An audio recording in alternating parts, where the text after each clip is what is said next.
L'incident à la ferme Manders. Tandis que Cap et Steinowitz parlaient de son avenir, Charlie McGee était assise sur le bord du lit dans la chambre 16 du Slumberland Motel. Elle bâilla et s'étira. Un soleil matinal pénétrait obliquement par la fenêtre. Le ciel était d'un bleu automnal, profond et sans tache. Tout paraissait tellement mieux à la lumière du jour. Elle regarda son père, forme immobile sous les couvertures. Seule une touffe de cheveux noirs dépassait. Charlie sourit. Il faisait toujours de son mieux. S'ils avaient faim tous les deux et ne possédaient qu'une pomme, il en prenait une bouchée et la forçait à manger le reste. Quand il était éveillé, il faisait toujours de son mieux. Mais quand il dormait, il prenait toutes les couvertures. Elle se dirigea vers la salle de bain, enleva sa culotte et tourna le robinet de la douche. Elle profita des toilettes pendant que l'eau se réchauffait, puis entra dans la cabine. Elle ferma les yeux sous le jet brûlant et sourit. Rien de plus merveilleux que les 2 premières minutes sous la douche. « Tu as été vilaine la nuit dernière. » Un pli se creusa entre ses sourcils. « Mais non, papa a dit que non. »« Tu as mis le feu aux chaussures de cet homme, vilaine, vilaine fille.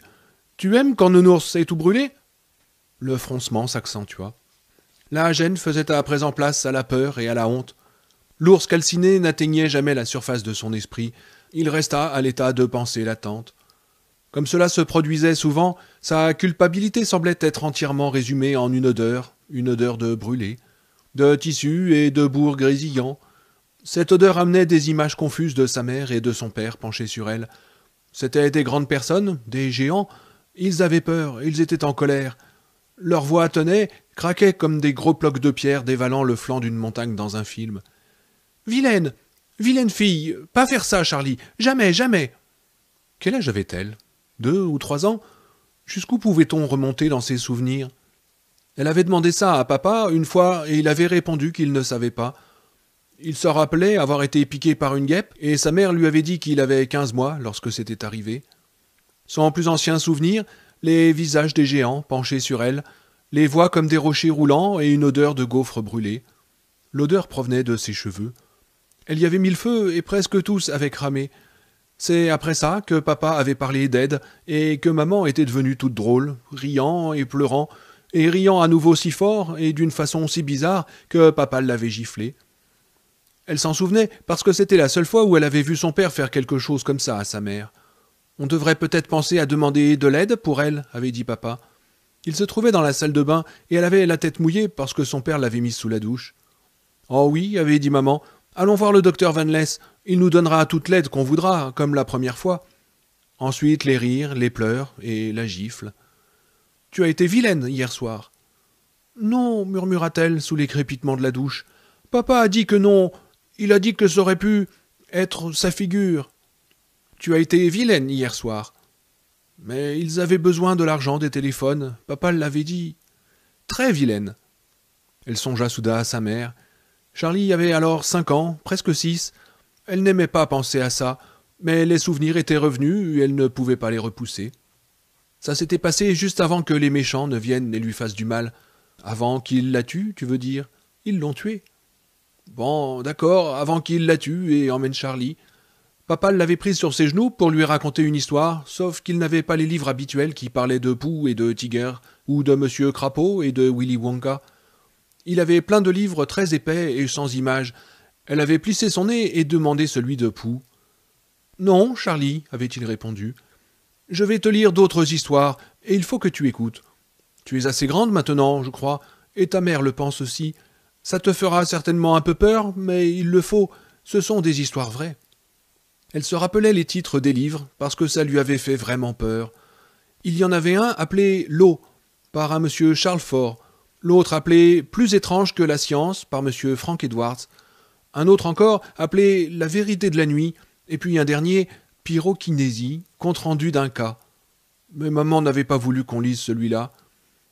Plus tard, avait-elle dit, quand elle sera beaucoup plus grande, Andy. Et le livre avait disparu. Charlie en avait éprouvé du soulagement. Les récits étaient terrifiants. Le premier parlait d'un homme qui était mort brûlé dans un parc. Le second, d'une femme qui s'était consumée dans le salon de sa maison caravane. Rien dans la pièce n'avait pris feu, excepté la femme et un morceau de la chaise sur laquelle elle était assise, en train de regarder la télé. Charlie n'avait pas compris certaines choses très compliquées, Mais elle se souvenait du policier qui disait « Nous n'avons aucune explication. Il ne reste rien de la victime à part ses dents et quelques morceaux d'os calcinés. Il aurait fallu au moins un fer à souder pour griller quelqu'un de cette façon. Nous ne comprenons pas pourquoi la caravane entière n'a pas explosé. » La troisième histoire concernait un grand garçon, 11 ou 12 ans, qui avait pris feu sur une plage. Son père l'avait plongé dans l'eau, se brûlant gravement au passage, mais le garçon avait continué à se consumer jusqu'à ce qu'il ne reste plus rien. Il y avait aussi celle qui parlait d'une adolescente qui s'était enflammée alors qu'elle racontait ses péchés au prêtre dans le confessionnal. Charlie connaissait la confession parce que Dinny la lui avait expliquée. Elle lui avait raconté qu'il fallait avouer au curé tout ce qu'on avait fait de mal durant la semaine. Dinny n'y allait pas encore parce qu'elle n'avait pas fait sa communion, mais son frère Karl, qui était en 5e, se confessait. Il était obligé de tout dire, même la fois où il était entré en cachette dans la chambre de sa mère pour prendre les chocolats qu'on lui avait offerts pour son anniversaire. Parce que si on mentait au prêtre, on ne pouvait pas être lavé par le sang du Christ, et on allait là où ça brûle. Charlie avait parfaitement saisi le pourquoi de ces histoires. Après celle de la fillette dans le confessionnal, elle avait été si effrayée qu'elle s'était mise à pleurer à gros sanglots. « Est-ce que je vais brûler vive, comme quand j'étais petite et que j'ai mis le feu à mes cheveux? Est-ce que je vais vraiment brûler entièrement ?» Ses parents avaient eu l'air bouleversés. Maman était pâle et n'arrêtait pas de se mordre la lèvre, mais papa l'avait entourée de son bras et l'avait consolée. « Non, ma chérie, mais tu ne dois jamais oublier de faire attention et de ne pas penser à cette chose. Cette chose que tu fais quelquefois quand tu es ennuyé ou effrayé. »« Mais qu'est-ce que c'est » avait crié Charlie. « Dites-moi ce que c'est, je ne sais même pas ce que c'est, et je ne le ferai jamais, je le jure. »« Ça s'appelle la pyrokinésie, ma chérie, » avait expliqué maman. « Ça veut dire qu'on est capable de mettre le feu quelque part, simplement en y pensant. En général, ça arrive quand on est contrarié. Certaines personnes possèdent apparemment ce pouvoir toute leur vie sans jamais s'en apercevoir. D'autres, ce pouvoir s'empare d'elles pendant 1 minute et elles... » Sa maman n'avait pas pu finir la phrase. « Elles prennent feu toutes seules, » avait continué papa. « Comme quand tu étais petite et que tu as enflammé tes cheveux. Mais tu peux contrôler ça, Charlie. Tu dois le contrôler. Dieu sait pourtant que ce n'est pas de ta faute. » Son regard avait croisé celui de sa mère à ce moment-là, et elle avait eu l'impression que quelque chose passait entre eux. La serrant contre lui, il avait encore dit « Quelquefois, je sais que tu n'y peux rien. C'est un accident, comme quand tu étais petite, que tu oubliais d'aller aux toilettes parce que tu jouais et que tu faisais pipi dans ta culotte. Tu te rappelles, on appelait ça avoir un accident. »« Oui, mais je ne le fais plus. »« Non, bien sûr, reprit papa. Et dans peu de temps, tu contrôleras cette chose aussi bien. Mais pour le moment, Charlie, tu dois nous promettre de ne jamais, jamais t'énerver de cette façon, si tu peux l'éviter. Cette façon qui te fait lancer des flammes. Et si ça t'arrive quand même, pousse-la loin de toi. Sur une corbeille à papier ou un cendrier, essaye de la faire sortir, mais de la diriger vers l'eau, s'il y en a autour de toi. »« Mais jamais sur une personne, » avait ajouté maman. Son visage était lisse, pâle et grave. « Ce serait très dangereux, Charlie, ce serait très vilain, parce que tu pourrais... » Elle lutta pour faire sortir les mots de sa bouche. « Tu pourrais tuer quelqu'un. » Charlie avait alors éclaté en sanglots hystériques, versant des larmes de frayeur et de remords. Les mains de sa maman étaient toutes deux bandées, et elle comprenait pourquoi son père lui avait raconté tout ça. La veille, quand sa mère lui avait interdit d'aller jouer chez Dinny parce qu'elle n'avait pas rangé sa chambre, Charlie s'était mis en colère, très en colère. Le feu était venu, sorti de nulle part comme toujours, comme un diable bondissant de sa boîte, tanguant sur son ressort avec un mauvais sourire. Elle était tellement furieuse qu'elle avait poussé le feu hors d'elle sur sa maman, dont les mains s'étaient mises à brûler. Heureusement, ça n'avait pas été trop grave.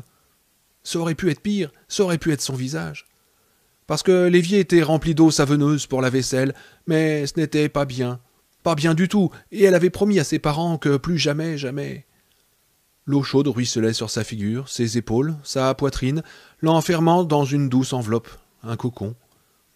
Les souvenirs et la peine s'estompaient. Papa lui avait dit que c'était bien, et quand son père affirmait quelque chose, c'était la vérité. Papa était l'homme le plus intelligent du monde. Son esprit revint au présent, et elle pensa à ceux qui les pourchassaient. Son père lui avait expliqué qu'ils appartenaient au gouvernement, une mauvaise partie du gouvernement appelée la boîte. Partout où ils allaient, ces hommes les poursuivaient. « Je me demande quel effet ça leur ferait si je les faisais brûler » interrogea une partie d'elle-même, avec le plus grand calme. Elle ferma les yeux très fort, rongée soudain d'une horrible culpabilité. C'était vilain de penser ce genre de choses. Je n'étais pas bien. Charlie tendit le bras, ferma le robinet d'eau chaude d'un brusque mouvement de poignet.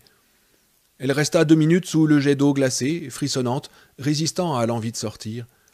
Quand on a de mauvaises pensées, on devait les payer. C'est Ginny qui le lui avait dit. Andy se réveilla lentement, vaguement conscient du bruit de la douche. Tout d'abord, le crépitement s'intégra à son rêve. Il avait à nouveau 8 ans et se trouvait sur Tashmore Pond avec son grand-père. Il essayait d'enfiler un asticot remuant sur son hameçon sans se transpercer le pouce. Le rêve était incroyablement précis. Il voyait le panier d'osier craqueler à l'avant du bateau et même les rustines taillées dans des chambres à air rouges sur les bottes vertes du grand-père McGee. Un crépuscule parfait équilibrait les dernières lueurs du jour et l'obscurité naissante. La surface de l'étang était incroyablement calme, couleur de chrome. Des éclairs de chaleur illuminaient le ciel par intermittence. En fait, il s'agissait certainement de vrais éclairs parce que la pluie commençait à tomber. On entendait les premières gouttes glissant sur le lac, un sifflement grave et mystérieux comme un bruit, comme le bruit d'une douche. Charlie doit être sous la douche. Il ouvrit les yeux sur les poutres d'un plafond inconnu. Où sommes-nous ? Le décor retomba en place, non sans un moment de chute libre effrayante. Trop d'endroits différents en un an, trop d'échappées belles, trop de pression. Il pensa à son rêve avec regret, souhaita pouvoir être à nouveau avec son grand-père McGee, son grand-père qui était mort depuis 20 ans. Hastings Glen. Ils étaient à Hastings Glen. Il avait encore mal à la tête, mais pas autant que la veille, quand le barbu les avait laissés devant le motel. La douleur n'était plus qu'une constante pulsation. Si tout se passait comme d'habitude, il ne resterait qu'une vague gêne ce soir, et plus rien le lendemain.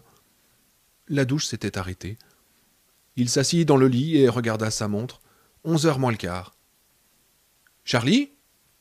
Elle entra dans la chambre tout en se frottant vigoureusement avec une serviette. « Bonjour papa. »« Bonjour ma chérie. Comment vas-tu ?»« J'ai faim. » Elle se dirigea vers la chaise où elle avait posé ses vêtements. Elle saisit la blouse verte, la renifla et grimaça.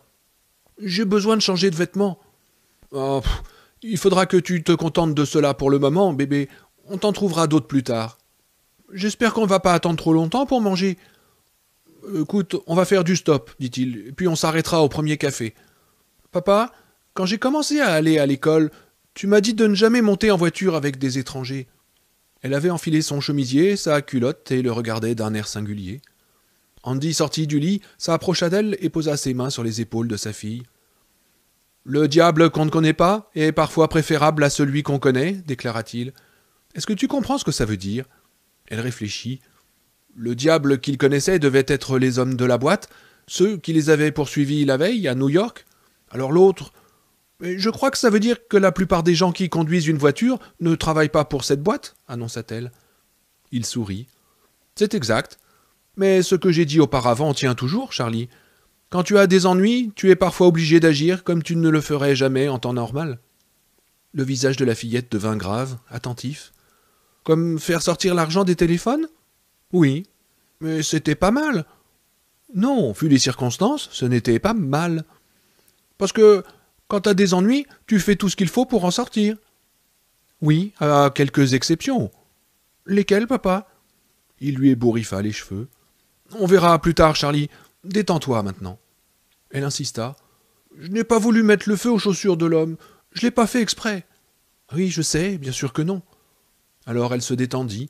Son sourire, qui ressemblait tant à celui de Vicky, était radieux. Comment va ta tête ce matin ? Oh, beaucoup mieux. Merci, poupée. Bien. Elle l'inspecta de plus près. Ton œil, il a l'air bizarre. Lequel ? demanda-t-il.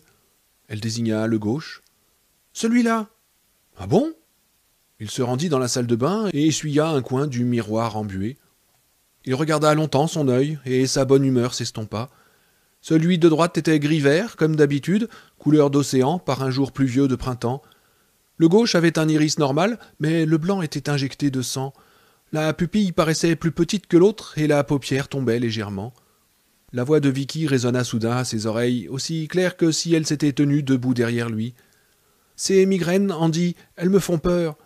Quand tu te sers de cette poussée, ou je ne sais comment tu l'appelles, tu ne fais pas seulement quelque chose aux autres, tu te fais quelque chose à toi-même. » Lui vint alors l'image d'un ballon dans lequel on souffle, encore, encore et encore, jusqu'à ce qu'il éclate avec un bang sonore.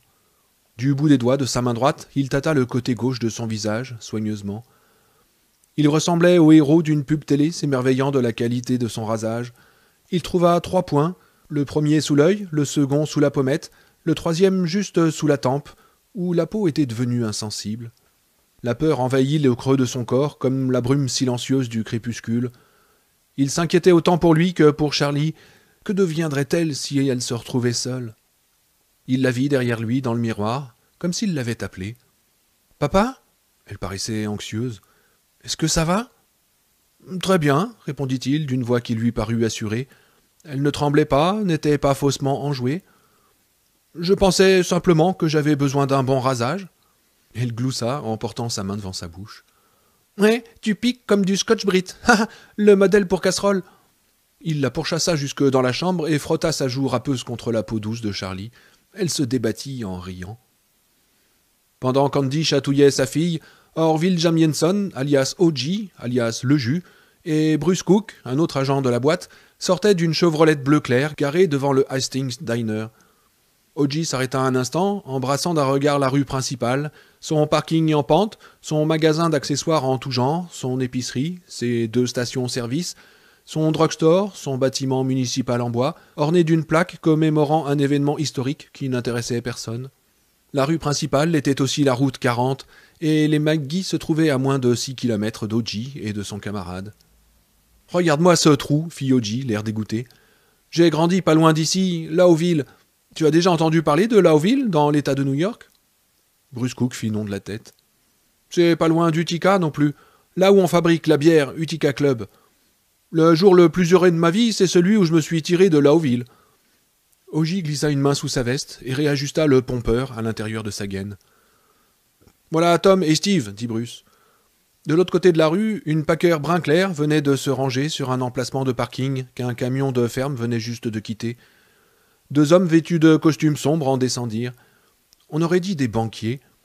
Un peu plus bas dans la rue, au feu de signalisation, 2 autres agents de la boîte parlaient avec la vieille bique qui faisait traverser les gosses à l'heure du déjeuner. Ils lui montraient la photo, elle secouait la tête. Hastings Glen abritait 10 hommes de la boîte, tous en liaison avec Norville Bates, qui était retourné à Albany attendre le bras droit de Cap, Al Steinovich. « Ouais, Lowville, soupira O.J. J'espère qu'on aura ces 2 crétins à midi, et j'espère que ma prochaine mission m'enverra à Karachi, ou en Islande, n'importe où, du moment que ce n'est pas dans l'État de New York. On est trop près de Lowville, et ça me dérange. »« Tu crois qu'on les tiendra à midi ?» demanda Bruce. O.J. haussa les épaules. « En tout cas, on les aura avant que le soleil se couche, tu peux en être sûr. » Ils entrèrent dans le troquet, s'assirent au comptoir et commandèrent du café. Une serveuse, jeune et bien faite, le leur apporta. « Ça fait longtemps que t'es là, sœurette ?» voulut savoir O.J. « Si vous avez une sœur, je la plains, » répondit la serveuse. « Au cas où il y aurait un air de famille. »« Oh, sois pas comme ça, sœurette, » conseilla O.J. en lui montrant sa carte. Elle la regarda longtemps. Derrière elle, un délinquant juvénile vieillissant, vêtu d'un blouson de moto, tripotait les boutons d'un jukebox Seaburg. « Je suis arrivé à 7 heures, dit-elle, comme les autres jours. Vous voulez sans doute parler à Mike, c'est le patron. » Elle se tourna et O.J. lui attrapa le poignet, la tenant fermement. Il n'aimait pas les femmes qui se moquaient de son apparence, toutes des salopes de toute façon. Sa mère avait eu raison sur ce point, même si sur les autres elle s'était presque toujours trompée. Sa mère aurait sûrement su quoi penser de ce genre de petite pute, avec ses nichons dressés. « Est-ce que j'ai dit que je voulais parler au patron, sœurette ?» La fille commençait à avoir peur maintenant. Ça plaisait à O.J. « Non. »« Exact. Parce que c'est à toi que je veux parler, pas à un graisseux qui a passé la matinée dans la cuisine avec ses œufs brouillés et ses hamburgers. » Il sortit de sa poche la photo d'Andy et de Charlie, puis il attendit à la fille, sans lâcher son poignet. « Tu les reconnais, sœurette ? Tu leur as peut-être servi le petit déjeuner ce matin ? » ?»« Lâchez-moi, vous me faites mal. » Son visage avait perdu ses couleurs, à l'exception du rouge violent dont elle avait enduit ses lèvres et ses joues. Elle avait dû être meneuse de claques à l'école, le genre de fille qui rigolait quand Orville Jamienson les invitait à sortir avec lui parce qu'il était président du club d'échecs et non pas arrière dans l'équipe de football américain. Sale petite pute de Lowville. Seigneur, comme il détestait cet état. Même à New York, il en était encore trop près. « Dis-moi si tu les as servis ou non. À ce moment-là seulement, je te lâcherai, sœurette. » Elle jeta un coup d'œil rapide à la photo. Non, je ne les ai pas servis. Maintenant, là... Mais tu n'as pas bien regardé, sœurette. Fais un petit effort. Elle regarda une seconde fois. Non, non, elle criait presque. Je ne les ai jamais vus. Mais vous allez me lâcher. Le vieux jeune en perfecto s'approcha lentement, zipper au vent, pouce dans les poches du pantalon. Eh, vous embêtez la dame, dit-il.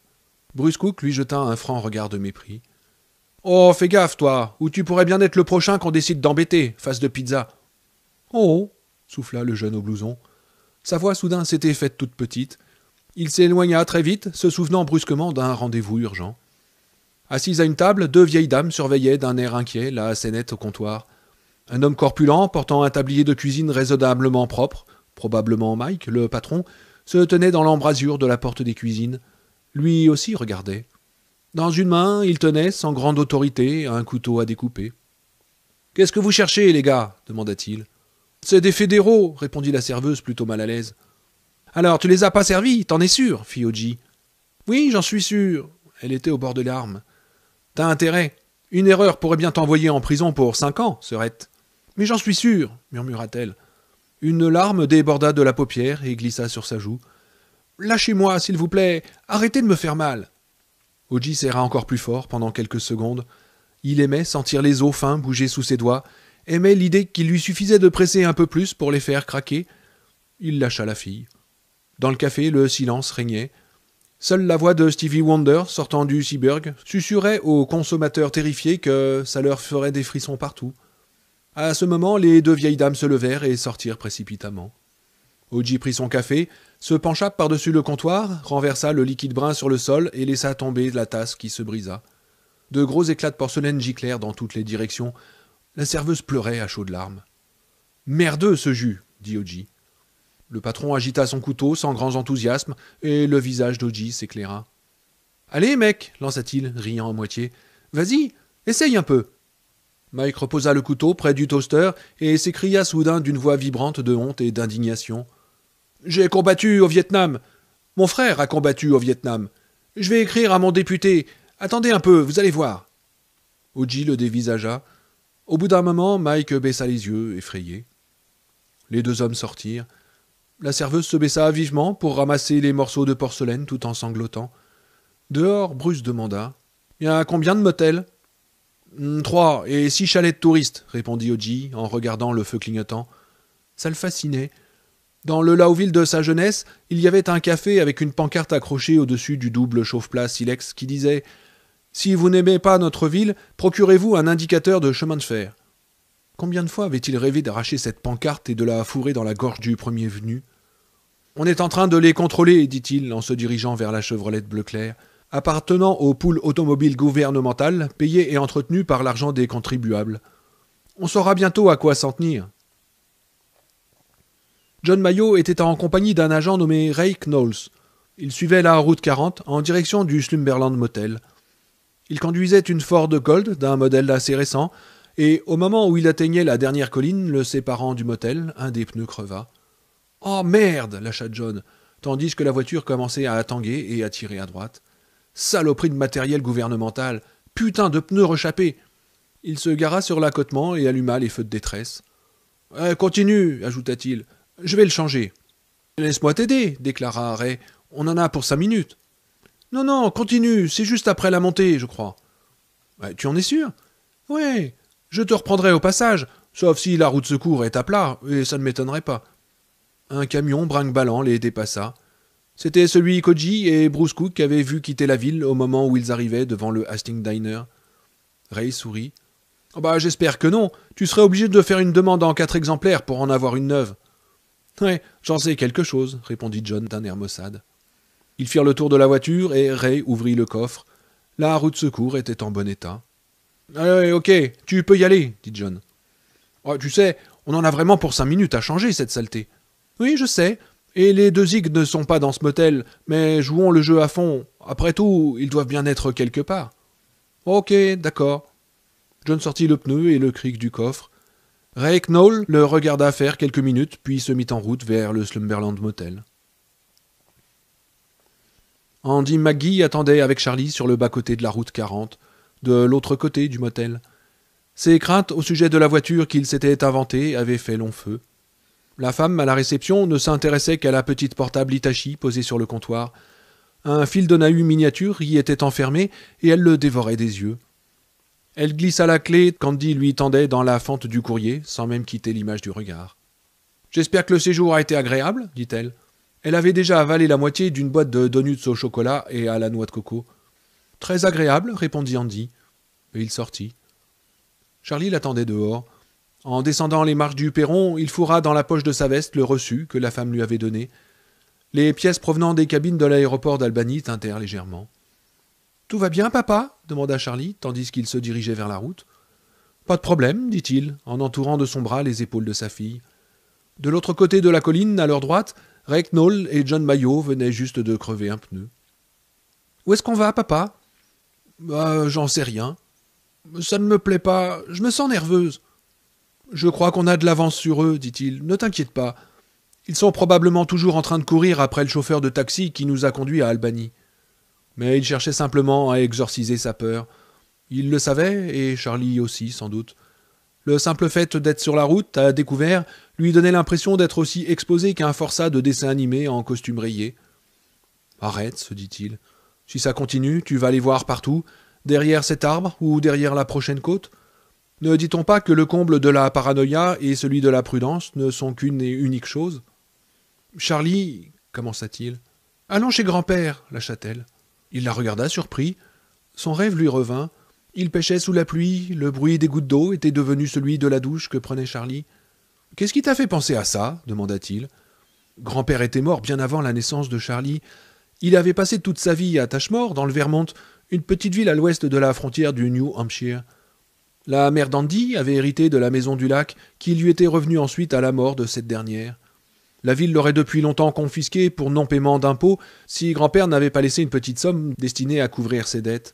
Andy et Vicky s'étaient rendus tous les ans pendant les vacances d'été jusqu'à la naissance de Charlie. La maison était située à 30 km de la grande route la plus proche, dans une région boisée et très peu peuplée. En été, toutes sortes de gens grouillaient autour de l'étang, qui était en réalité un lac bordé sur la rive opposée par la petite ville de Bradford. Mais en cette saison, tous les camps de vacances seraient vides. Andy doutait même qu'on prenne la peine de dégager la route en hiver. « Je ne sais pas, répondit Charlie. Ça m'est venu à l'esprit, comme ça, à l'instant. » De l'autre côté de la montée, John Mayo ouvrait le coffre de la Ford et inspectait la roue de secours. « J'ai rêvé de grand-père ce matin, commença Andy. C'est la première fois que je pense à lui depuis plus d'1 an. On peut dire que moi aussi, ça m'est venu à l'esprit, comme ça. »« Et c'était un bon rêve ?»« Oui, répondit-il. Il esquissa un sourire. « Un bon rêve. »« Alors, qu'est-ce que t'en dis ?»« Je crois que c'est une idée formidable, répondit Andy. On pourrait aller là-bas et réfléchir à ce qu'on va faire. Je me suis dit qu'on devrait aller raconter toute notre histoire à un grand quotidien. Si tout le monde était au courant de l'affaire, il serait obligé d'abandonner. » Un vieux camion de ferme s'approchait d'eux en brinque-ballant. Andy leva le pouce. De l'autre côté de la côte, Rake Knowles se mettait en route. Le camion s'arrêta à leur hauteur et un type vêtu d'une salopette et d'une casquette de baseball des New York Mets se pencha au dehors. « V'là une petite demoiselle bien délurée, dit-il en souriant. Comment t'appelles-tu, ma jolie ? Roberta, répondit promptement Charlie. C'était son second prénom. Eh bien, Bobby, où tu vas ce matin ? Demanda le conducteur. Nous sommes en route pour le Vermont, intervint Andy. St. Johnsbury. Ma femme est allée rendre visite à sa sœur et elle a eu un petit problème. Allons bon, dit le fermier, sans autre commentaire. Il dévisagea Andy du coin de l'œil, un regard perspicace. Les contractions, continua Andy en offrant un large sourire. La petite a un frère tout neuf, 1h41 ce matin. Il s'appelle Andy, reprit Charlie. C'est un beau nom, hein ? Ah, au poil, répondit le fermier. Et grimpez là-dedans, ce sera toujours 15 kilomètres de gagné pour St. Johnsbury. Ils montèrent. Le camion s'ébranla, retrouva la route, s'enfonça dans le radieux soleil matinal. Au même moment, Rake Knowles arrivait au sommet de la côte. Il vit une route vide, redescendant vers le Slumberland Motel. De l'autre côté des bâtiments, il vit la camionnette qui les avait dépassés quelques instants plus tôt disparaître à l'horizon. Il n'avait aucune raison de se presser. Le fermier s'appelait Manders, Irv Manders. Il revenait de la ville où il avait vendu un chargement de potirons au type qui dirigeait le A&P local. Il leur raconta qu'avant, il faisait affaire avec First National, mais le gars qui s'en occupait ne comprenait rien aux potirons. Un garçon boucher monté en grade, voilà ce qu'il était, d'après Yves Manders. Alors que le patron du A&P connaissait bien son boulot. Il leur dit aussi que sa femme tenait une sorte de boutique pour touristes en été et qu'il installait son stand de produits au bord de la route. À eux deux, ils s'en sortaient plutôt bien. Ça vous plaira pas que je m'occupe de vos oignons, commença Yves Manders. Mais vous et votre bout de chou, vous devriez pas faire du stop. Mon Dieu, que non. Pas avec le genre de particulier qui écume les routes ces temps-ci. Il y a un arrêt de Greyhound au drugstore de Axting Glen.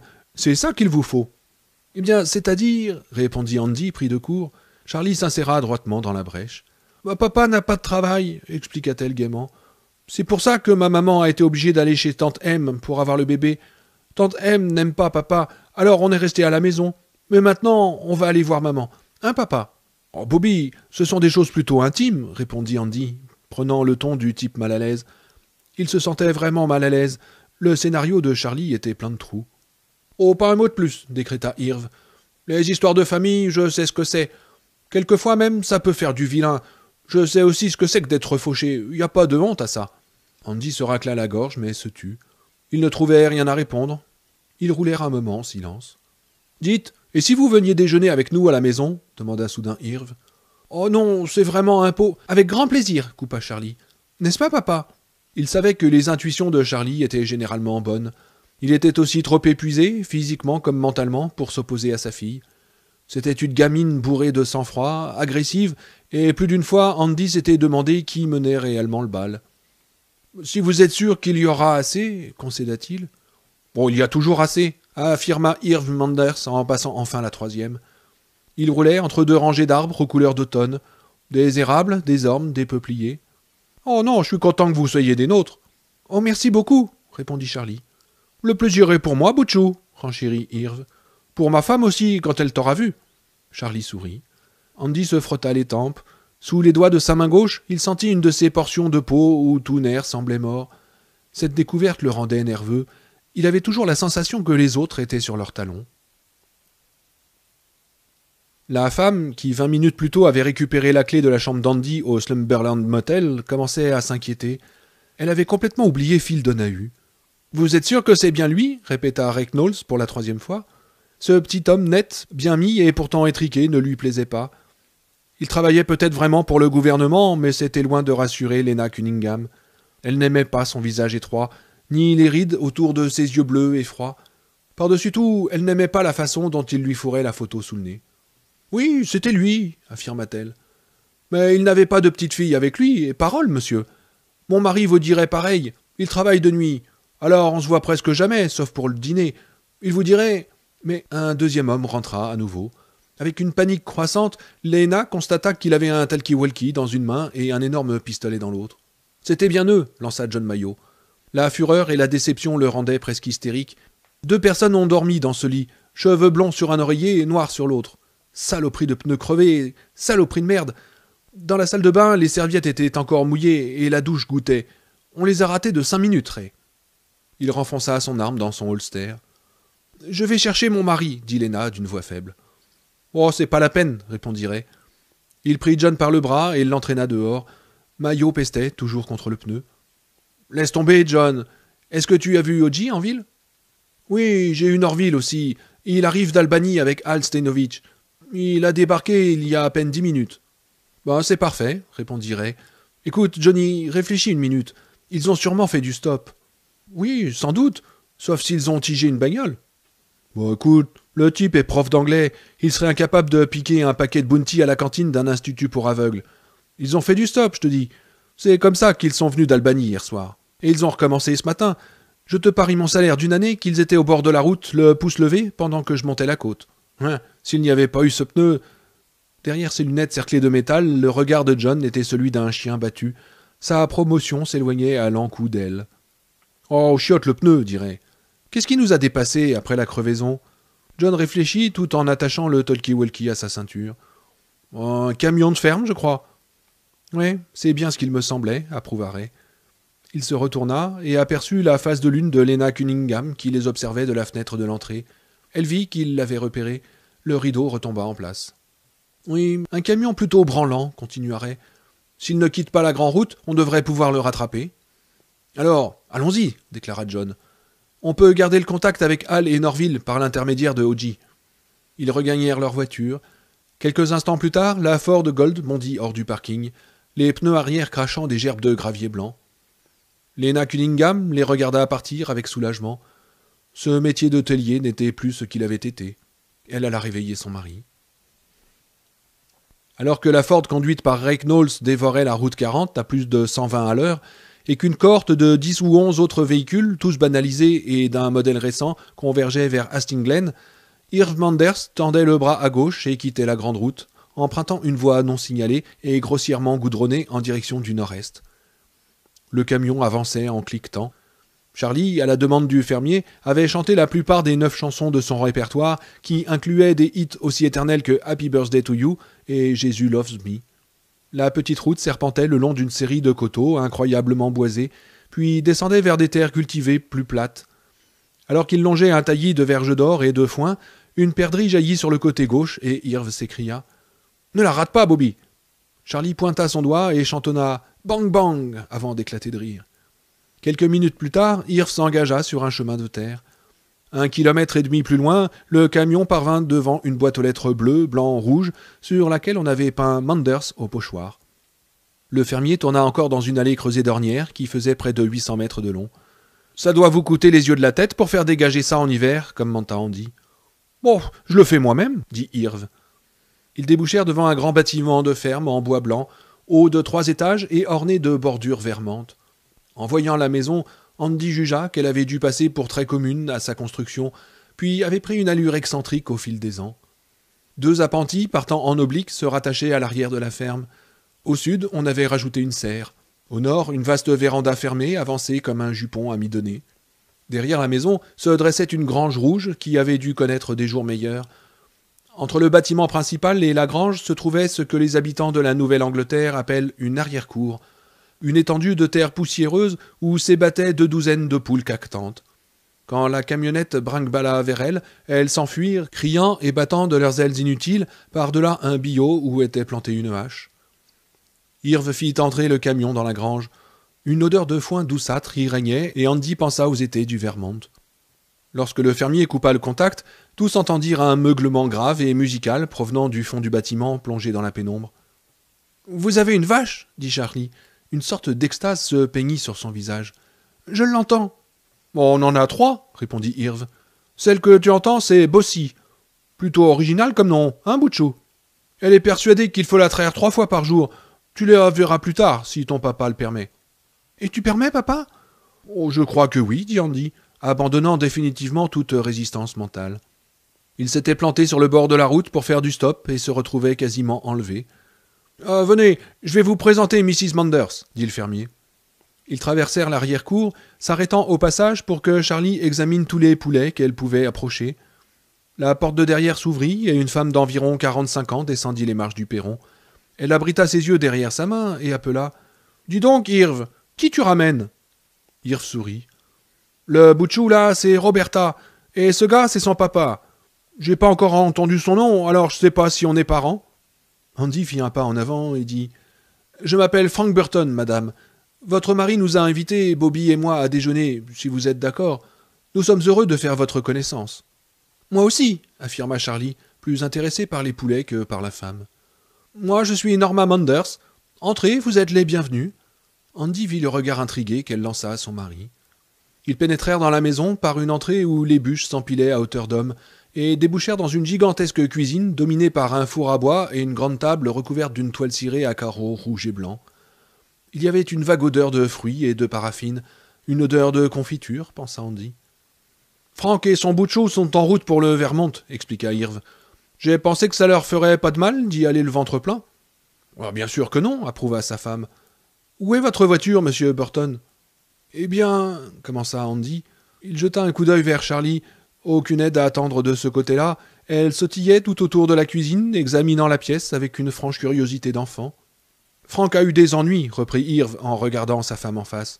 « Mais on n'est pas obligé d'en parler, en tout cas pas maintenant. »« D'accord, » dit Norma. Elle avait un visage doux et ouvert, des mains rouges et gercées. Une belle femme, habituée à travailler dur. « J'ai du poulet et de quoi faire une belle salade. Et il y a plein de lait. Tu aimes le lait, Roberta ?» Charlie ne se retourna pas. Elle a oublié son nom, pensa Andy. Oh mon Dieu, c'est de mieux en mieux. Bobby appela-t-il très fort. Elle se retourna avec un sourire un peu trop prompt. Oh oui, bien sûr, dit-elle. J'adore le lait. Andy vit un regard d'avertissement passer d'Irv à sa femme. Pas de question, pas maintenant. Il éprouva un désespoir intense. Tout ce qui restait de leur histoire venait de s'envoler en fumée. Mais il n'y avait rien d'autre à faire pour le moment que s'asseoir, déjeuner et attendre de voir ce que Irv Manders avait en tête. « À combien sommes-nous du motel » demanda John Mayo. Ray jeta un coup d'œil au compteur kilométrique. « 28 kilomètres, dit-il en se rangeant sur le bas-côté. « Ça suffit. Mais peut-être que... Non, si on avait dû les rattraper, ce serait déjà fait. On retourne attendre les autres. » John cogna le tableau de bord du plat de la main. « Ils ont tourné quelque part. Oh putain de crevaison. On a la poisse depuis le début de cette mission, Ray. Un intello avec sa gamine et on n'arrête pas de les rater. » Non, cette fois je crois qu'on les tient. Ray prit son talkie-walkie, tira l'antenne et la fit sortir par la vitre. En une demi-heure, on aura encerclé toute cette zone. Et je parie qu'on n'aura pas à chercher loin pour que quelqu'un du coin reconnaisse ce camion. C'était un International Harvester vert foncé, modèle fin 60, avec un chasse-neige à l'avant et un encadrement de bois autour de la plateforme arrière pour les gros chargements. Ça se remarque. Je pense qu'on les aura avant la nuit. Quelques instants plus tard, il était en conversation avec Al Steinovitch, qui approchait du Slumberland Motel. Al donna ses instructions à chacun de ses agents. Bruce Cook se souvenait bien du camion, Oji aussi. Il était garé devant le A&P. Al les renvoya en ville. Une demi-heure plus tard, tous les agents savaient que le camion qui s'était arrêté pour prendre en stop les deux fugitifs appartenait à Irvin Manders, Ballings Road, Axting Glen, comté de New York. Il était exactement 12h30. Le déjeuner était délicieux. Charlie mangea comme un ogre 3 portions de poulet en sauce, 2 des petits pains chauds préparés par Norma Manders, une assiette pleine de salade et des cornichons faits maison. Ils terminèrent par de la tarte aux pommes, garnie de triangles de cheddar, Irv étant d'avis qu'une tarte aux pommes sans fromage est comme un baiser sans moustache, ce qui lui avait valu un coup de coude affectueux de sa femme. Irv roula des yeux et Charlie rit. Andy était surpris par son propre appétit. Charlie éructa, puis mit sa main devant sa bouche d'un air contrit. Irv lui sourit. « Ah, c'est plus vite dehors que dedans, hein, Butcho ?»« Si je mange encore, je crois que je vais me fendre en deux, » répondit Charlie. « C'est ce que ma mère disait toujours. C'est ce qu'elle dit toujours. » Andy eut un sourire là. « Norma, » commença Irv en se levant, « si tu allais nourrir les poulets avec Bobby. »« Le déjeuner est encore sur la table, » répliqua Norma. « Je débarrasserai, » affirma Irv. « Je voudrais avoir une petite discussion avec Frank. »« Ça te dirait de nourrir les poulets, ma chérie ?» demanda Norma. « Oh oui, » répondit Charlie, les yeux brillants. « Alors, viens. Tu as une veste? Parce que ça s'est rafraîchi. » Charlie regarda Andy. « Je vais te prêter un pull, » déclara Norma. Elle échangea avec son mari ce même étrange regard. « Il te suffira de remonter les manches. »« D'accord. » Norma prit dans l'entrée une veste chaude, usée et passée, et un pull blanc effilé dans lequel Charlie flottait, même en ayant roulé 3 ou 4 fois les manches. « Est-ce qu'ils donnent des coups de bec ?» demanda Charlie, un peu nerveuse. « Oh non, seulement à leur nourriture, ma chérie. » Elles sortirent et la porte se referma derrière elles. Charlie bavardait toujours. Andy se tourna vers Irv Manders et lui rendit calmement son regard. « Vous voulez une bière, Frank ?»« Je ne m'appelle pas Frank, et je pense que vous le savez. »« Oh, je crois que oui. C'est comment le vrai nom ?»« Moins vous en saurez, mieux ce sera pour vous, » dit Andy. « Bah, très bien. Alors je vous appellerai Frank. » Dehors, ils entendirent vaguement Charlie couiner de plaisir. Norma a dit quelque chose, et la petite fille approuva. « Oui, je boirais bien cette bière, » décida Andy. « D'accord, » dit le fermier. Irv sortit 2 Utica Club du réfrigérateur et les ouvrit. Il posa celle d'Andy sur la table et la sienne près de l'évier. Il décrocha un tablier rouge et jaune à l'ourlet volanté et l'enfila. Ainsi vêtu, il parvenait à ne pas avoir l'air idiot. « Je peux vous aider ?» demanda Andy. « Non, je sais où les choses se rangent. Presque toutes, en tout cas. Elle les change de place d'une semaine à l'autre. Aucune femme ne veut qu'un homme se sente chez lui dans sa cuisine.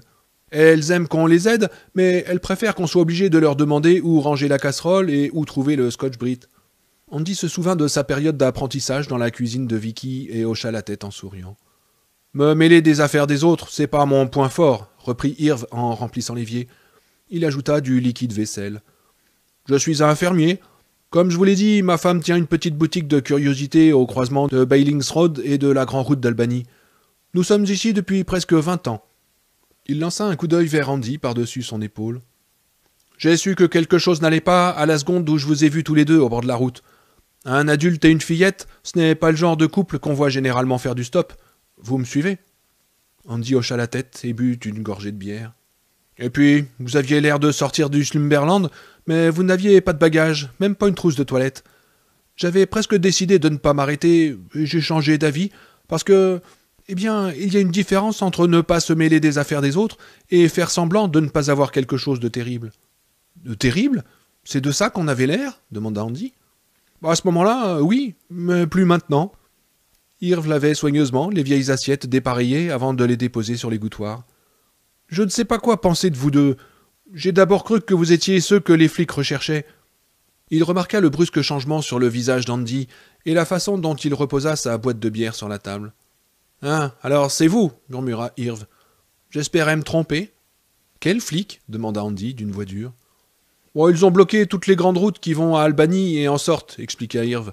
« Si nous avions fait 10 kilomètres de plus sur la route 40, on serait tombé sur un barrage au croisement de la route 9. »« Et pourquoi n'avez-vous pas continué tout droit » demanda Andy. « Ça aurait été terminé pour vous, vous en seriez sorti. » Irv s'était attaqué aux casseroles. Il s'arrêta pour farfouiller dans les tiroirs au-dessus de l'évier. « Vous voyez ce que je disais? Impossible de trouver le tampon à récurer. Attendez, ah non, le voilà. Pourquoi je ne vous ai pas conduit chez les flics? Disons que j'ai eu envie de satisfaire ma curiosité naturelle. »« Et vous avez des questions à poser, hein ?»« Toutes sortes, » dit Irv. « Un adulte et une gamine sans bagage font du stop et sont poursuivis par les flics. Alors j'ai une idée, pas particulièrement tirée par les cheveux. Je pense qu'il s'agit peut-être d'un père qui voulait la garde de son bout de chou et n'a pas pu l'obtenir, alors il a enlevé la petite. »« Moi, ça me semble plutôt tiré par les cheveux, » dit Andy. « Ça arrive tous les jours, Franck. J'ai aussi pensé que ça ne devait pas plaire à la mère et qu'elle avait fait lancer un mandat d'amener contre lui. Ça expliquerait les barrages, mais ce genre de mesure, c'est seulement pour les gros cambriolages ou les kidnappings. »« Il s'agit bien de ma fille, » reprit Andy, « mais sa mère ne nous a pas envoyé les flics, elle est morte depuis 1 an. »« De toute façon, j'avais déjà plus ou moins foutu ma première idée à la poubelle, » déclara Irv. « Pas besoin d'être détective pour voir que vous êtes plutôt proches tous les deux. Quoi qu'il se passe, ce n'est pas contre la volonté de la petite. » Andy ne dit rien. « Alors, voilà mon problème, » continua Irv. « Je vous ai pris en stop parce que j'ai pensé que la gamine pouvait avoir besoin d'aide. Maintenant, je ne sais plus à quoi m'en tenir. Vous ne me faites pas l'effet d'être un desperado. Pourtant, vous utilisez un faux nom, et la gamine aussi. Vous racontez une histoire dont les ficelles sont grosses comme des cordes, et vous avez l'air malade, Franck. Aussi malade qu'on peut l'être en tenant encore debout. Voilà mes questions. Si vous pouvez répondre à quelques-unes d'entre elles, ce sera bien. » Nous sommes venus de New York à Albany, et nous avons fait du stop jusqu'à Hastings Glen très tôt ce matin, commença Andy. C'est affreux d'apprendre qu'ils sont là, mais je crois que je le savais. Charlie aussi. Il avait prononcé le nom de Charlie. C'était une erreur, mais à ce moment-là, elle paraissait sans importance. Et pourquoi est-ce qu'ils vous recherchent, Franck? Andy réfléchit longtemps. Son regard rencontra celui d'Irv, gris et franc. Vous veniez de la ville, n'est-ce pas? Vous y avez remarqué des gens bizarres, genre citadins, vêtus de costumes impeccables, paraissant tout droit sortis du magasin, qu'on oublie d'avoir vus dès que ceux qui les portent ont tourné le coin de la rue, conduisant des voitures d'un modèle récent qui se fondent au décor. Ce fut au tour d'Irv de réfléchir. « Oui, il y avait 2 types comme ça au A&P, dit-il. Ils parlaient avec Helga, elle est au contrôle. Ils étaient en train de lui montrer quelque chose. »« Notre photo, certainement, » affirma Andy. « Ce sont des agents du gouvernement. Ils travaillent avec la police, Irv. Pour être plus précis, la police travaille avec eux. Les flics ne savent pas pourquoi on nous recherche. »« Et ils sont employés par quelle agence gouvernementale? Le FBI » demanda le fermier. « Non, c'est la boîte, » répondit Andy. « Quoi? Cette branche de la CIA ?» Irv semblait réellement incrédule. « Ils n'ont absolument rien à voir avec la CIA, » expliqua Andy. « La boîte est en réalité le DSI, Department of Scientific Intelligence. J'ai lu dans un article il y a environ 3 ans qu'un petit malin l'avait surnommé la boîte au début des années 60, d'après un bouquin de science-fiction, écrit par un type nommé Van Vogt, je crois, mais ça n'a pas beaucoup d'importance.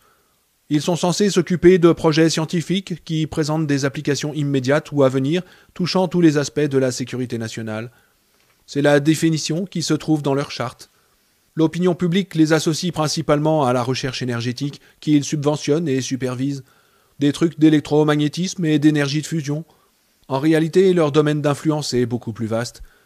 Charlie et moi faisons partie d'une expérience commencée il y a longtemps, bien avant que Charlie soit né. Sa mère y a participé, elle aussi, et elle a été assassinée par la boîte. Irv garda le silence un moment. Il vida l'eau de l'évier, se sécha les mains, puis s'approcha et essuya la toile cirée. Andy reprit sa boîte de bière. « Je n'irai pas jusqu'à dire que je ne crois pas le premier mot de ce que vous racontez, déclara enfin Irv. Pas avec tout ce qui se trame en silence dans ce pays, jusqu'à ce que le scandale éclate au grand jour. Les types de la CIA qui mélangent du LSD à certaines boissons, ceux du FBI qui auraient tué des manifestants au cours des marches de protestation pour les droits civiques, les pots de vin et tout le reste. Alors je ne dirai pas que je ne vous crois pas. Simplement que vous ne m'avez pas encore convaincu. Je ne crois même plus que c'est moi qu'ils veulent, lança Andy. Au début, peut-être, mais ils ont changé de cible. C'est après Charlie qu'ils en ont maintenant. Vous voulez dire que le gouvernement court après une gamine de 6 ou 7 ans pour des raisons de sécurité nationale? Charlie n'est pas une gamine ordinaire, expliqua Andy. On nous a injecté, à sa mère et moi, une drogue dont le nom de code est l'O6. Aujourd'hui encore, je ne sais pas de quoi il s'agit au juste. Une sorte de sécrétion glandulaire de synthèse, je pense. Elle a modifié mes chromosomes et ceux de la jeune femme que j'ai épousée. Ces chromosomes, nous les avons transmis à notre fille, et ils se sont mélangés d'une drôle de manière. Si Charlie les transmet à ses propres enfants, on dira sans doute qu'elle est la première mutante. Si pour une raison ou pour une autre, elle ne le peut pas, ou si cette altération l'a rendue stérile, elle deviendra une erreur de la nature ou une créature hybride. Quoi qu'il en soit, ils la veulent pour l'étudier, pour essayer de trouver ce qui la rend capable d'accomplir ces choses étranges. Pire, je suis sûr qu'ils ont besoin d'elle comme pièce à conviction. Ils veulent se servir de Charlie pour réactiver le programme LO6. « Et c'est quoi ce qu'elle peut faire » demanda Irv. Par la fenêtre de la cuisine, il voyait Norma et Charlie sortir de la grange. Le pull blanc, qui arrivait au mollet de la fillette, s'enroulait autour de son corps. Elle avait les joues rouges et parlait avec animation à Norma, qui hochait la tête en souriant. « Elle peut allumer des feux » dit doucement Andy. « Et alors ? Moi aussi » répondit Irv. Il se rassit. Il regardait Andy d'une manière bizarre et prudente, comme on regarde quelqu'un qu'on suspecte de folie. « Elle y parvient simplement en y pensant » continua Andy. « Le nom technique de cette capacité est la pyrokinésie. C'est un don psychique, comme la télépathie, la télékinésie ou la prémonition. Charlie possède aussi une parcelle de ces talents, mais la pyrokinésie est beaucoup plus rare et beaucoup plus dangereuse. Elle en a terriblement peur, et elle a raison. Elle ne parvient pas toujours à la contrôler. Elle pourrait incendier votre maison, votre grange ou votre cour, si elle le décidait. Elle pourrait aussi allumer votre pipe. » Andy eut un pâle sourire. « Sauf qu'en l'allumant, elle risquerait d'embraser votre maison, votre grange et votre cour. » Irv termina sa bière. « Je crois que vous devriez appeler la police et vous rendre, Frank. Vous avez besoin d'aide. »« Ouais, ça a l'air d'une histoire de fou, hein ?» dit Andy. « Oui, » dit Irv gravement. « Je n'ai jamais rien entendu d'aussi fou. » Il était assis du bout de ses fesses sur sa chaise, tendu. Andy pensa « Il s'attend à ce que je fasse un truc dingue à la première occasion. » De toute façon, je pense que ça n'a pas beaucoup d'importance. Ils seront là bien assez tôt. La police serait même une solution préférable. Entre leurs mains, au moins, on ne perd pas immédiatement sa dignité d'être humain. Irv s'apprêtait à répondre quand la porte s'ouvrit. Norma et Charlie entrèrent. Le visage de la fillette était radieux, ses yeux brillaient. « Papa !» s'écria-t-elle. « Papa, j'ai nourri les... » Elle s'interrompit. Ses joues pâlirent et son regard passa très vite d'Irv Manders à son père pour revenir sur le fermier. Toute trace de plaisir s'effaça de son visage, remplacé par un air d'insupportable détresse. Celui qu'elle arborait la nuit dernière, pensa Andy. Et hier, quand je l'ai arraché de l'école, c'est toujours la même chose. Comment est-ce que ça pourrait se terminer bien pour elle? Tu lui as dit, reprocha-t-elle. Oh papa, pourquoi est-ce que tu lui as dit? Norma s'avança et posa un bras protecteur sur les épaules de Charlie. Mais Irv, qu'est-ce qui se passe ici? Je ne sais pas, répondit le fermier. Qu'est-ce qu'il m'a dit, Bobby? Ce n'est pas mon nom. Des larmes apparurent au coin de ses yeux. Et vous le savez que ce n'est pas mon nom. Charlie, commença Andy, Monsieur Manders avait compris que quelque chose n'allait pas. Je lui ai dit, mais il ne m'a pas cru. Quand tu y réfléchiras, tu comprendras pourquoi. Je ne comprends rien du tout, lança Charlie d'une voix qui devint stridente. Brusquement, elle se calma. Elle pencha la tête de côté, en une attitude curieuse, comme pour écouter. Pour les autres, cependant, il n'y avait rien à entendre. Ils regardèrent le sang refluer du visage de Charlie, comme on voit un liquide précieux s'écouler d'un pichet. « Qu'est-ce qui se passe, chérie ?» demanda Norma. Elle jeta un regard inquiet à son mari. « Ils arrivent, papa !» murmura Charlie. Ses yeux étaient deux larges cercles de terreur. « Ils viennent nous chercher !»